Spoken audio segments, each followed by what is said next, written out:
好，大家好，直接大家嚟我哋嘅護理樓層，呢度係我哋嘅護理樓層嘅7樓，大家一齊參觀下，可以感受到門口啊好有一個氣氛，絕對唔似係一間醫院，因為我哋泰康其實想佈置到係一個有家嘅感覺。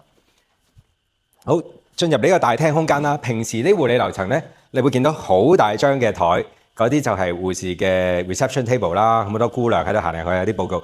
呢度咧其實係似家咁樣啊，因為長者其實可能係失衡、失能或者失智啫，但係有啲長者其實都係可以活動自如，佢哋都需要社交嘅，雖然唔係行得好遠。所以你見到喺台面度咧有棋盤啊、毛筆字啊，亦都有個大廳啦，可以大家睇下電視啊、睇下書交流嘅。亦都望到出邊啦，因為其實醫院嚟講咧，我諗老人家俾佢哋見到陽光。同埋感受下新鮮空氣，其實都好緊要嘅。好，不如我哋過嚟睇下房間啦。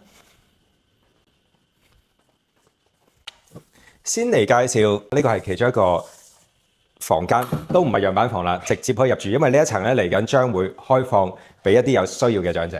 咁呢個都係俾一啲係需要協助生活嘅長者啦，例如我哋經過5級評估，可能佢需要長期有人陪伴啊，或者係失能失智啊，需要洗腎啊，一啲比較嚴重嘅照顧。我哋就會7小時就有一個護士啊、醫生同埋看管喺呢一層去駐守嘅。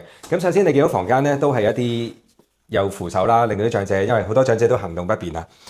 一張好標配嘅床啦、電動床啦，都可以做高低升降嘅。平安鐘都係唔少得㗎啦，因為長者長期都需要呢樣嘢。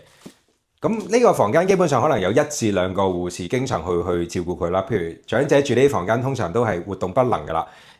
需要轉身啦，我哋亦都聽過壓瘡啦，要抹身啦，咁呢啲係基本嘅護理。咁我哋園區係一個護士級嘅工作人員去照顧佢嘅，同埋啲窗呢，我哋都係比較安全啲，因為都驚佢有事。咁啲窗呢，都係其實我哋都係唔開得嘅，係啦。